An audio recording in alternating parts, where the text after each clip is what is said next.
But I say unto you, I will not drink henceforth of this fruit of the vine, until that day when I drink it new with you in my Father's kingdom.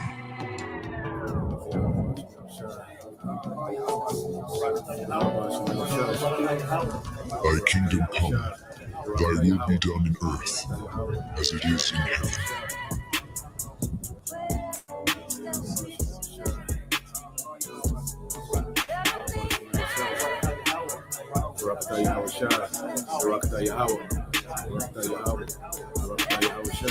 We're living in a time we're going to meet Yahweh Shai. You're going to meet him face to face, which is proof also that we have to be changed. We can't meet the Lord like this. He's going to change you, he's going to crown you, and he's going to toast with you. Sometimes when Akim are among each other, we'll do little small toasts.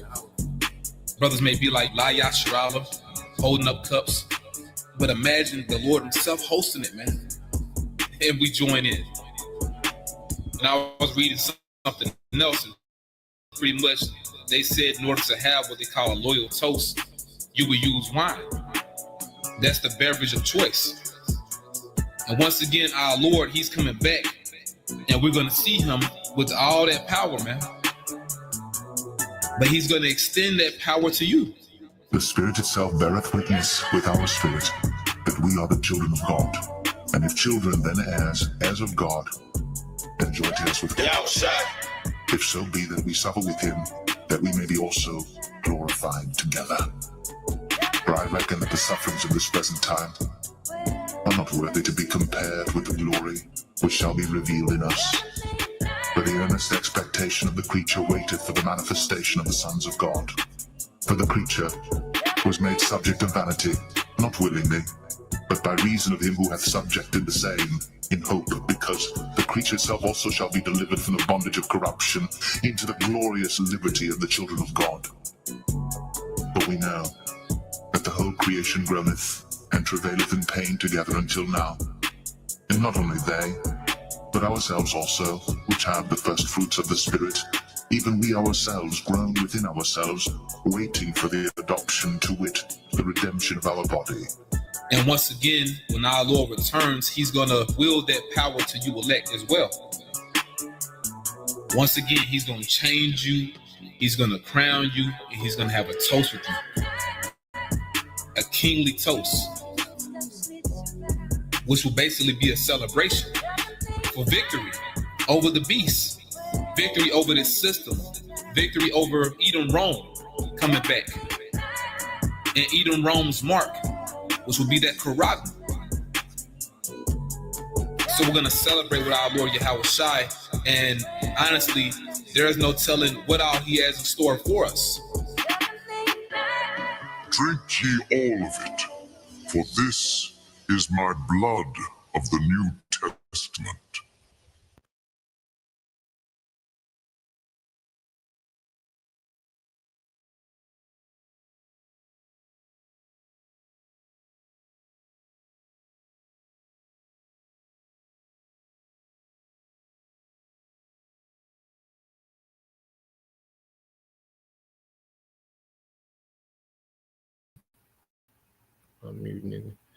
All right, Shalom. First and foremost, I would like to give all praise and glory unto Yahweh, Bahashem, Yahweh Shai, Bahashem, Kakwadash. Double honors unto the apostles and the elders of GMS who rule well, teach well, being great examples to his younger brothers, and peace and blessings and salutations to the hopeful lake out there pushing his word and truth and in sincerity across the four winds in the name of Yahweh, Bahashem, Yahweh Shai.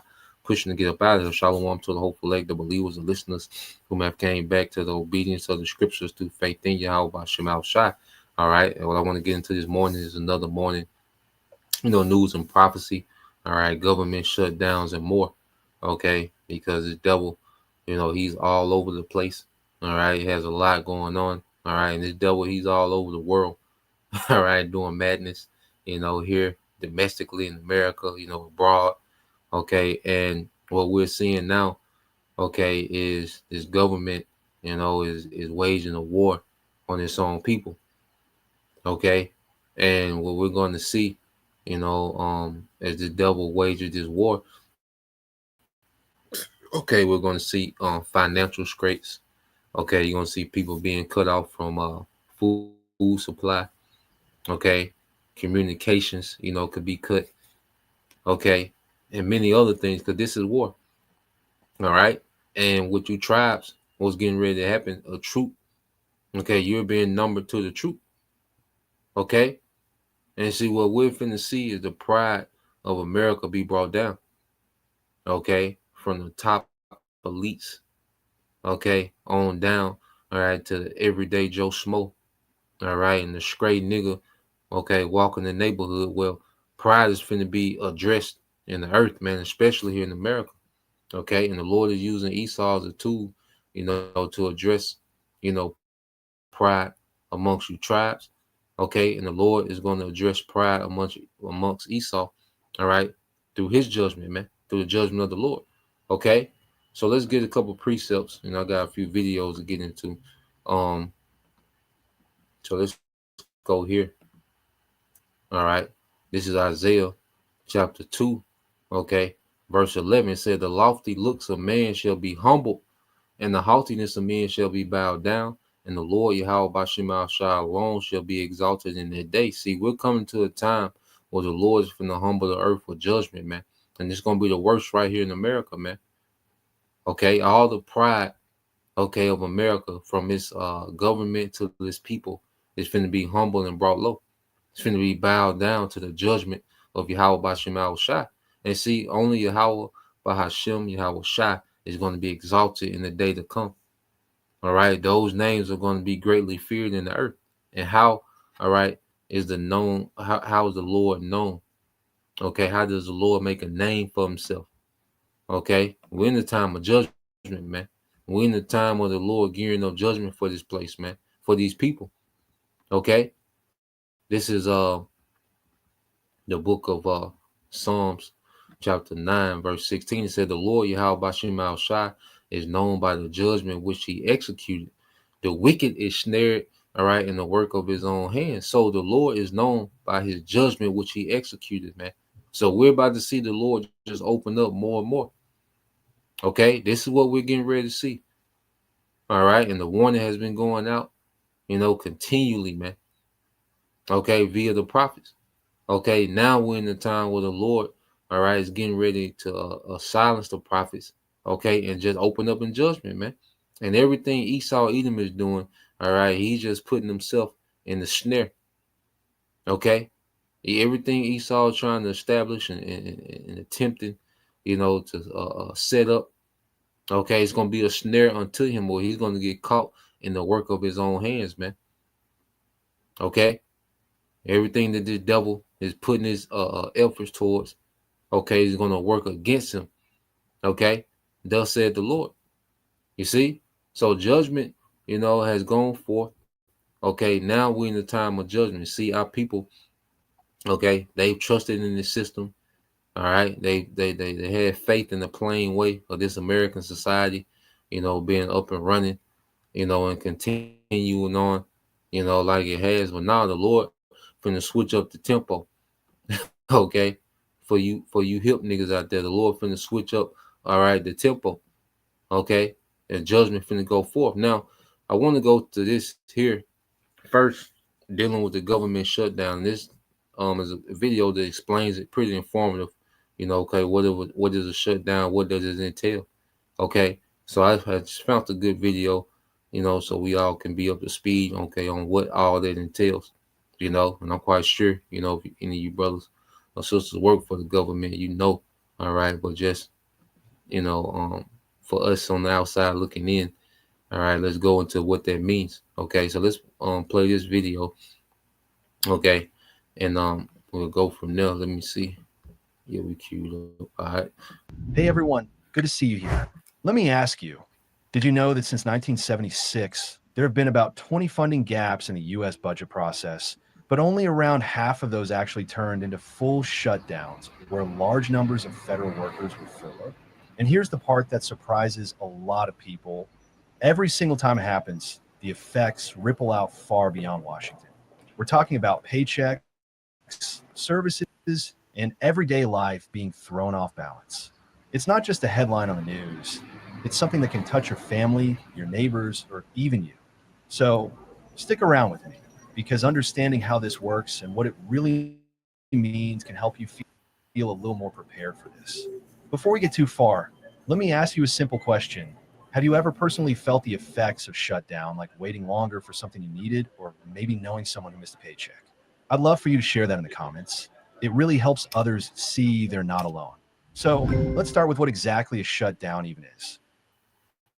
Imagine being able to build an app with your name on it, just by thinking about it. Meet Base 44. The government runs on money that Congress has to approve each year. Think of it like paying the electric bill. If you don't pay, the lights go out. In this case, if lawmakers can't agree on a spending bill, funding stops for what's called non-essential operations. That doesn't mean the whole government disappears, but it does mean a lot of things grind to a halt. Now, what does this mean in real terms? Well, for federal workers and members of the military, it often means missed paychecks. Many of them are still considered essential, which means they must continue to show up for duty even while their pay is delayed. Think about TSA agents at the airport, air traffic controllers, border agents, or firefighters on military bases. The work continues, but the paycheck may not show up on time. Imagine doing a tough, stressful job like keeping the skies safe and not knowing when your paycheck is coming. That's the reality during these periods. And it doesn't stop there. If you're wondering about Social Security, Medicare, or Veterans Health benefits, those still continue because they're funded separately. But here's the catch. The people who answer phones, fix errors, or process new applications may be furloughed.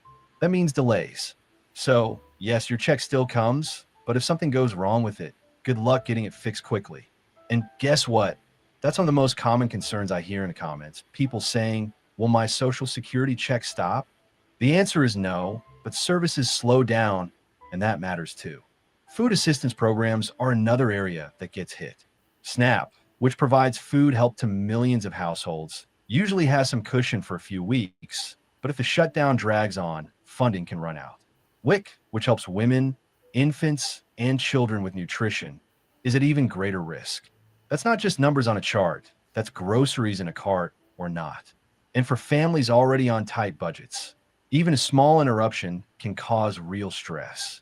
Now, health services are also affected.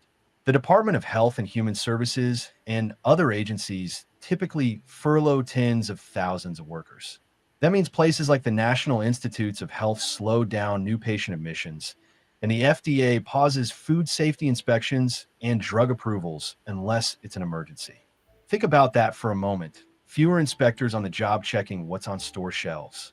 It's one of those invisible things we don't notice day to day, but when it stops, risks creep in. So then, what about education and travel?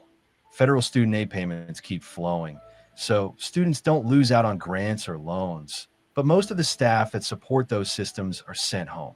And if you've ever been to an airport, you know how stressful it can be already. During shutdowns, air traffic controllers and TSA officers keep working, but training programs and equipment upgrades pause. In the last long shutdown, some workers called out sick because they weren't being paid, and that caused big delays across airports nationwide. It's another reminder that even if essential services keep going, the strain builds quickly. And speaking of strain, let's not forget the courts. Federal courts often rely on reserve funds to keep cases moving for a short time. But if the shutdown drags on, they cut back to just the basics, which slows down cases in immigration, civil rights, and beyond. For the people waiting on decisions, it's more time in limbo. And one of the most visible signs of shutdown are the national parks. Sometimes they close entirely. Other times they stay open but unstaffed. When that happens, trash piles up, bathrooms stay locked, and sadly, there's often vandalism or damage. During the last shutdown, when parks stayed open, there were reports of trees being cut down illegally and even historical sites being damaged. It's a small example, but it shows how fragile public services are when funding stops. Now here's a common misconception. People often ask me, does the mail stop? The answer is no. The Postal Service funds itself through postage and fees, so your letters and packages still arrive. Same with passport services. Though if the office is inside a government building that's closed, you might run into delays. At this point, you might be wondering, why does this keep happening? Well, shutdowns happen when politicians use the budget deadline as leverage. Right now, for example, the fight is over healthcare spending tied to tax changes under President Trump. Democrats want to keep enhanced Affordable Care Act subsidies and protect Medicaid funding, while Republicans say spending has to be capped. Neither side wants to look like they gave in, and so the standoff continues. Some see it as recalibrating government, others see it as reckless. And what I'll show you next might surprise you, because the truth is, this strategy has been used more and more often over the last few decades as polarization in politics has gotten stronger. Historically, shutdowns used to be shorter, lasting just a few days. The longest one ever was 35 days back in 2018 and 2019, also under Trump. That dragged on for over a month, with federal workers lining up at food banks and small businesses missing out on government loans they needed to survive. The longer these go on, the harder it is for people and companies to bounce back, because unlike workers who eventually get back pay, contractors and small businesses often lose that money forever. Another thing to consider is the personal toll on federal employees. Imagine being told to keep showing up for your job, knowing you won't get paid on time. That's happened to firefighters on military bases, border agents, even Secret Service members. One firefighter described it as being asked to run into a burning building without gear. It's not just about money, it's about dignity and feeling like your work is valued. And also, there's the bigger picture of trust. Every time the government shuts down, people lose a little more confidence in the system. When you can't get through on a phone line, when your national park is closed, when flights are delayed, it chips away at the sense that government is supposed to serve the people. And the more often it happens, the harder it is to rebuild that trust. So what does all of this mean for you? If you rely on Social Security, Medicare, or food programs, your benefits should still arrive, but delays and errors could be more common. If you're a traveler, you may want to plan for longer wait times at airports. If you're in school, your aid continues, but support services may take longer to respond. And if you're a federal worker, well, you already know how stressful it is. The impacts vary, but they touch more parts of life than most people realize. Now, let's explore further. The current administration says these shutdowns can be a way to force hard choices, to trim what they call bloated programs. Critics say it's sabotage, plain and simple. Either way, the result is the same for regular people: disruption and uncertainty. And here's the part that stings. Every shutdown ends the same way it begins, with a deal. The real question is always how long it takes and how much damage is done in the meantime. So yeah, when people ask me, is this just politics as usual? The answer is no. It's more than that. It's about livelihoods, stability, and trust.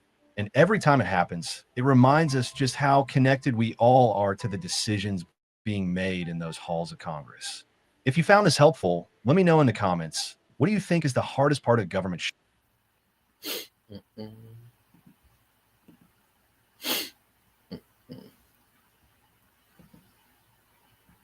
Yeah. So and I thought that was informative. He just pretty much was straight to the point and broke it down, and you see how here it is, they shut down the government because niggas is arguing.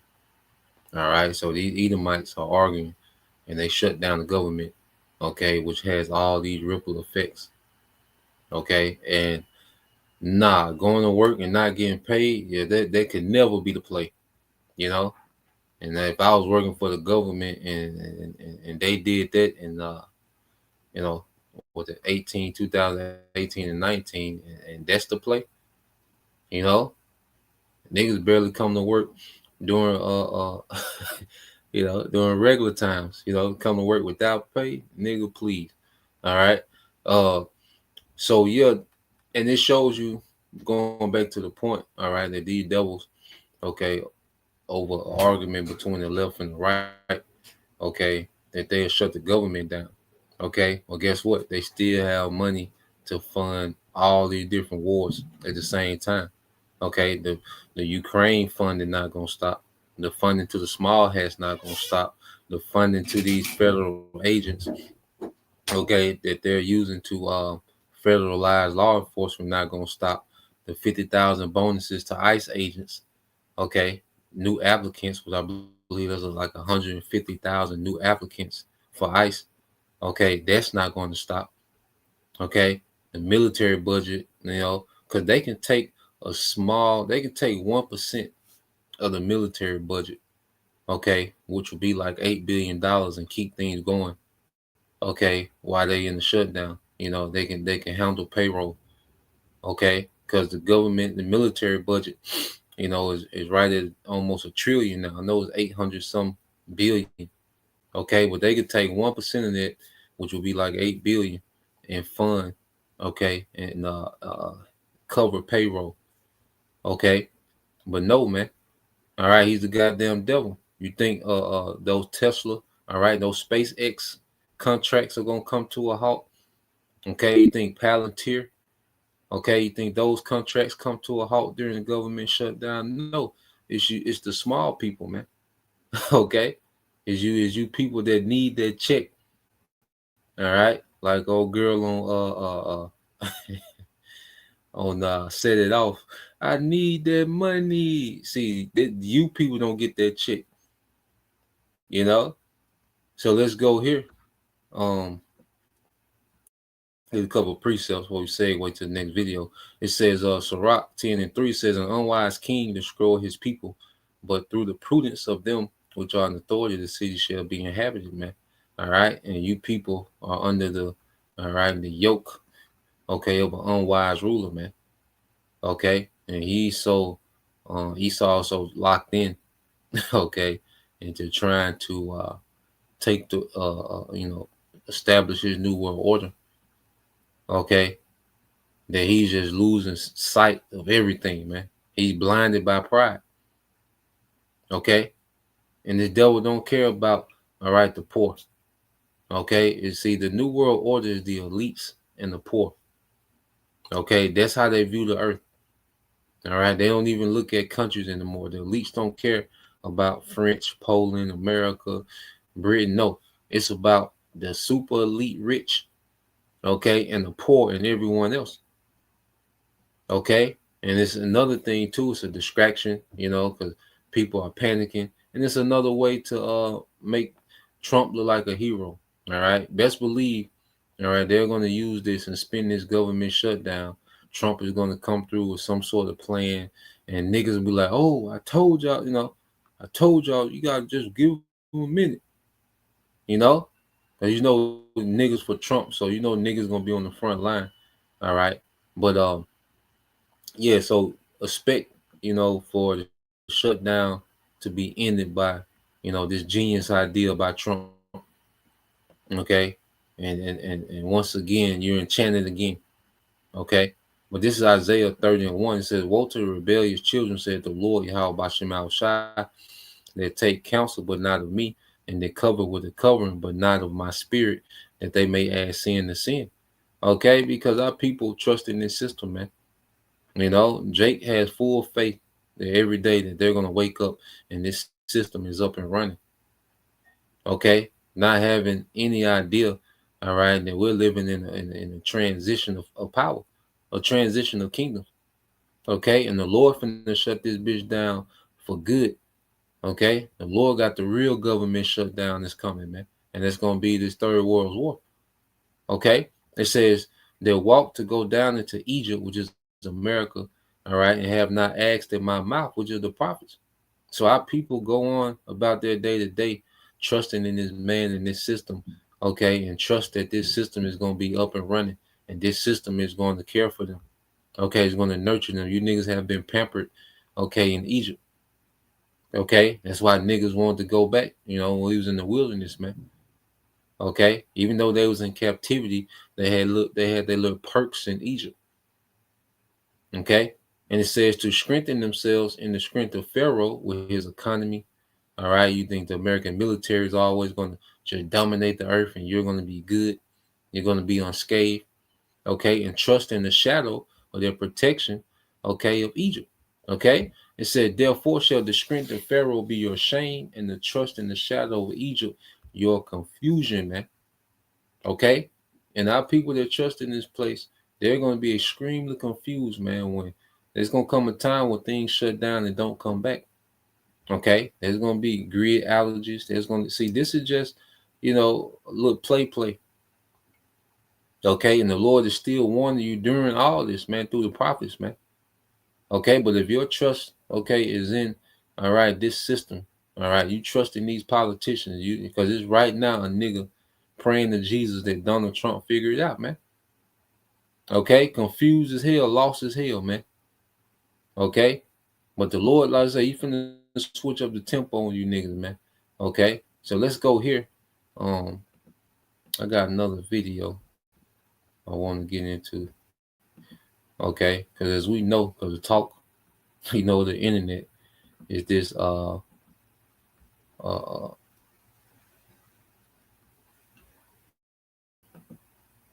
this speech, all right, by Pete Hegseth, all right, and Trump, all right, to these generals, man.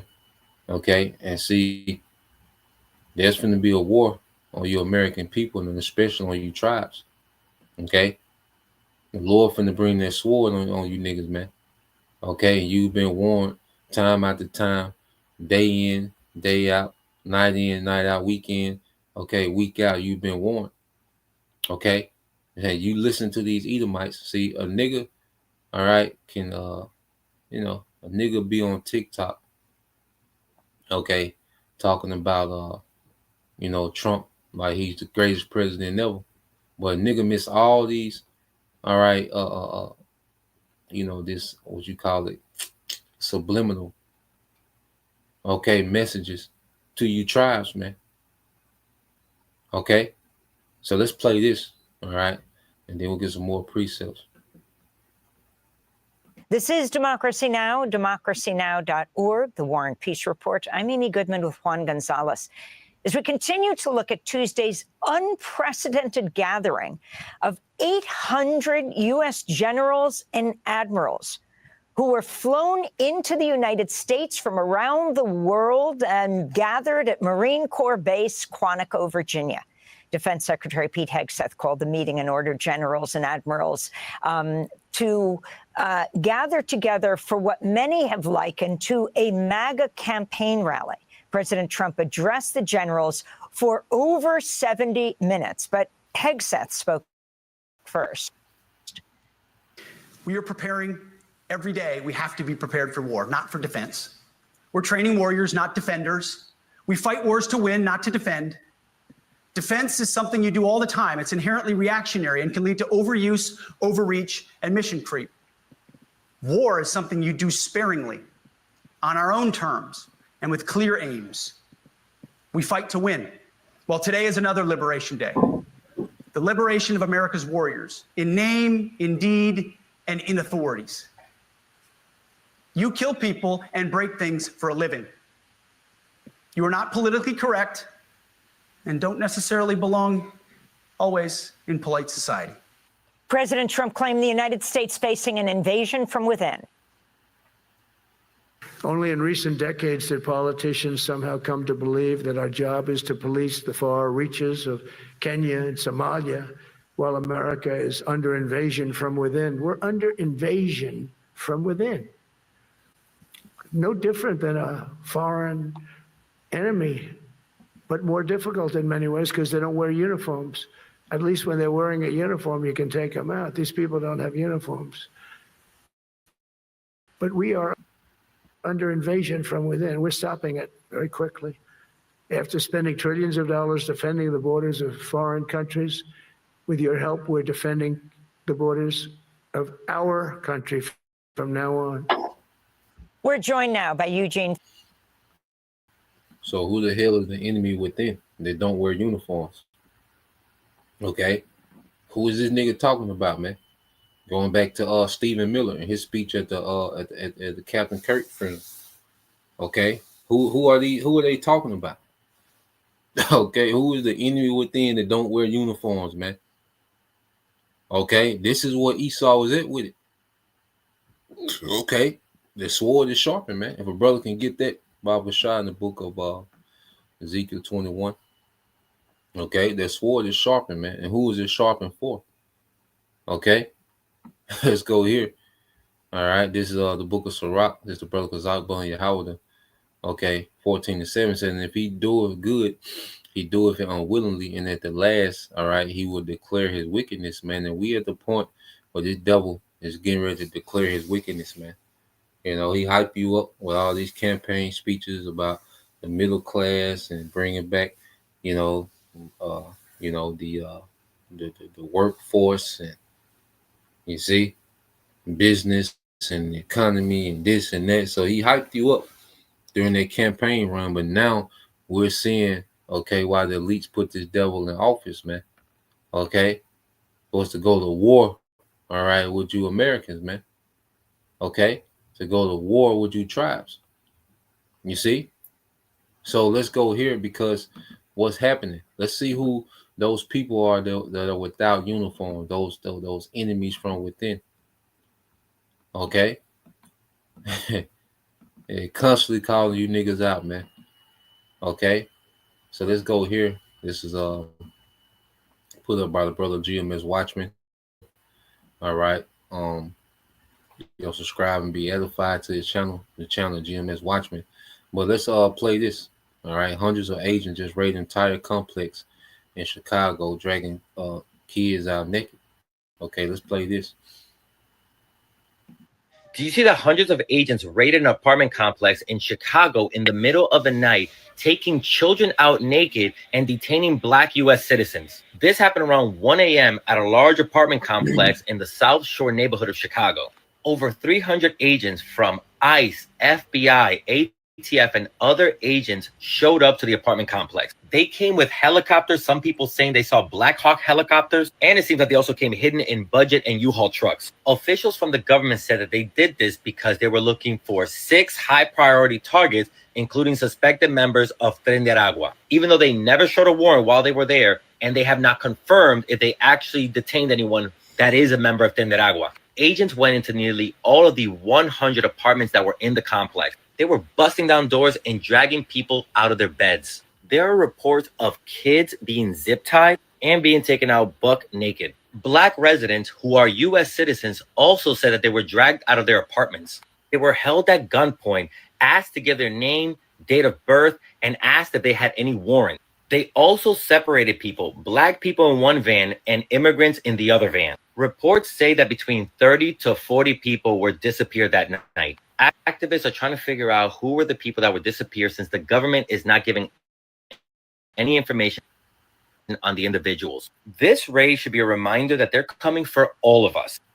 Look, white supremacists have done a great job of separating the Black and Latino community, especially during the last election. They separated us so then they can come and hunt us down. They don't care about any of us because of the color of our skin. And to any white people seeing this and say, not my problem, remember, Donald Trump just said that U.S. cities should be training grounds for the military. And they're starting, as always, with Black and brown bodies. Those are that's the invasion without uniforms. Okay, that's the invasion from within, and they don't wear uniforms, man. You tribes. Okay, and what happened to all them switches that these niggas was talking about in Chicago, man? Okay, where the hell are these tough guys at in Chicago? Okay, did the ICE, all right, and the FBI and okay, the U.S. Marshals, they had to check in with you niggas to come on the block? Okay, absolutely not. And this is just the beginning, all right? And the Lord finna number you niggas to the sword. The Lord is finna give you niggas over to Esau, man, and we don't feel no type of way about it, man. Okay? Damn them kids, all right? Niggas just gonna grow up to be a monster any goddamn way. The Lord finna cut 2/3 off, man. Okay? And you don't feel sorry for these niggas. I know that damn that, oh, they zip-tied children. It's finna get way worse than that. Okay, it's gonna get way worse than just children being zip tied, man. Okay, the judgment of the Lord is on hand. That's why when you go here, Ezekiel 21:9 says, "Son of man, prophesy and say, thus said the Lord, say a sword is sharpened and also furbished, man. So the Lord been sharpening his sword, Esau, for this moment, man, just to get busy with you niggas, man. Okay? Esau finna take it to you niggas, man. Okay? The Lord finna let Esau get off on you niggas, man. Okay? And it's just the beginning. You see? Esau got some he ain't even pulled out. All right, the things that we haven't seen. Esau gonna pull out some things that we don't even know he got. Okay, and you niggas, all right, just as they do over there in Gaza, all right, Hamas, okay, they finna bring that to a city near you. All right, and they already have made you niggas. They already have desensitized the public to how they finna do you niggas, man. Okay, DC, that's where they got the they started a pep rally against you niggas, but it was the Lord doing that, man. Okay, the Lord from the green light, 2/3, man. Okay, and the Lord is so merciful, he still has his men warning you while Esau got boots on the ground on you niggas, man. You know, because the door of repentance is still open. Okay, but hey, you continue to go that way. Okay, it just get worse. All right, it says it is sharpened to make a sore slaughter. It is furbished that it may glitter. Okay, so Esau, hey, he got some weaponry, man. The Lord has equipped this man with the AI and certain weaponry, man, certain technology. Okay, that he's gonna be extremely effective at unaliving you jakes, man. All right. Should we then make mirth? And that's all niggas have been doing is playing. Okay? That's all niggas have been doing is playing, man. Big goofy niggas, man. All right. And this is a generation that don't have no adults, man. Everybody is a big goddamn goofy, man. Okay? And the worst time ever, and niggas are goofy than they ever been. Okay? It says a contentment, all right, the ride of my son, okay, is every tree. Verse 11, it says, and he have given it to be furbished that it may be handled. This sword is sharpened and it is furbished to give into the hand of the slayer, man. And ultimately, the slayer is the Most High. Okay? Ultimately, the slayer is Yahweh Bashim Al Shai. Okay? And he's finna swing the sword of Esau on you niggas, man. Okay? As for judgment. You see? So let's go here. I got this one. And then Esau on his end, he's losing grip of his control. All right, but he gonna go out slaughtering you tribes, you 2/3, man. Okay, but he's losing control, man. All right, so this is the response after that. I got a quick one. So this is a video that go into how the generals, were responding. This is all right. Let me see, about 5 minutes. Let's play a few minutes of this, okay? Because this devil, he's losing control of everything, man. He lost control of the narrative, okay? Trump and Hegg self look like a goddamn joke, okay? You see, hey, these generals are not taking these men seriously, man. Hegg self, okay, he's a Princeton boy. Nigga went to Princeton, was in the National Guard, man. Okay, but he's telling warriors what to do. He's trying to tell warriors what to do. Then he was talking condescending. Talking about some beardos and overweight generals and all this. So this nigga is talking crazy to warriors, man. Okay, and this nigga is just a Princeton student, all right, rich kid, okay, that's part of a certain family. That's why this nigga's in that position, man. Okay, and Trump is a clown, and Nero was a clown, man. The military back then didn't like Nero, man. Nero wasn't no prolific Caesar, man. He was trash. Okay, he's more popular for wickedness than anything, but as far as a leader, all right, he was trash. Okay, militarily he was trash. He couldn't lead the military. He wasn't all right on the front lines like a Julius Caesar. Okay, or Vespasian. Or Titus, he was trash, man. All right, so let's play this.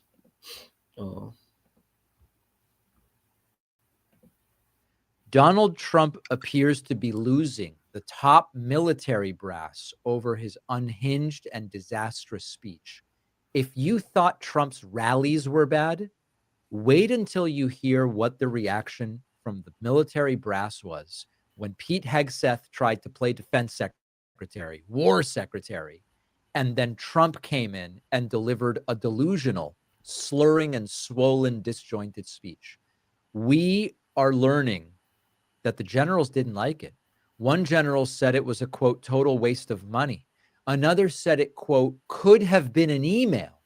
These are 4-star generals. And when they are openly mocking the Secretary of Defense and the President of the United States, you know you've got a disaster on your hands. And there are major political implications here. The big show was Pete Hegseth lecturing generals about warrior ethos, grooming standards, and no fat people, please. He, of course, along with Trump, has renamed the Department of Defense the Department of War. He ranted about toxic leadership. He said to ensure peace, we must prepare for war. And then Trump came in, and Trump ranted about gold paper, thick, firm, hard paper that Trump is titillated by. Trump slurred his way to oblivion. And insiders say that the military brass didn't like it. Not only are there reports that Pete Hegseth has gone completely manic since the assassination of Charlie Kirk, just obsessed with his own security and lashing out and all of it, he's the guy Trump trusts the military to. And the generals seem to have seen it for what it was. I'm wondering, I'm thinking out loud, could it be that as much of a waste of taxpayer money as this fiasco was, that it was actually useful in that it was now undeniable when the generals see Hegseth and Trump in the full glory of their incompetence, that they go, these guys don't, I report to these guys, these are my commanders. But the part that a lot of people are missing is that there was zero leadership here. And the members of the military who were there noticed it. Trump bragging about being friends with Putin, complaining about the auto pen, the machine that signs letters. Imagine being flown in from the Pacific or the Middle East for an important high-level briefing. This is going to set the stage and direction for the next 3 years and 3 months that are left.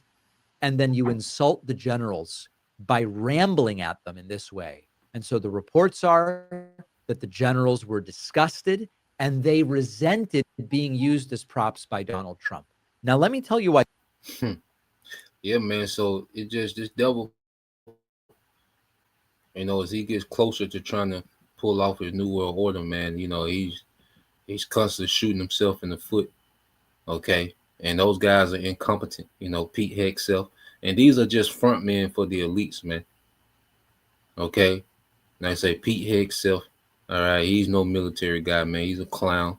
All right. Trump is a clown. I think Hegseth used to be a TV personality. Trump was a TV personality. Okay. So, yeah, man, the leadership of America, all right, is finished, man. America is finished. All right. 2/3 are finished. Okay. Everybody's done, from the elites of Esau, Edom, to niggas. All right. And the nigga woman of the 2/3, men, women, and children. Okay. Everything is done. Okay. This Job 20:22 says, in the fullness of his sufficiency, he shall be in straits, man. So the closer he gets to trying to pull this off, man, you know, he's running into these difficulties, man. Okay. It says, every hand of the wicked shall come upon him. All right. And that word wicked in the Hebrew is amal, which goes into a laborer or servant. All right. Because he's lost, you know, the working class. Okay. He's losing his military. Okay. You know, and then, you know, the prophets, you know, come from that, you know, their working class. All right. Because this is the biggest resistance against this devil, is the prophets raising up, man. Okay.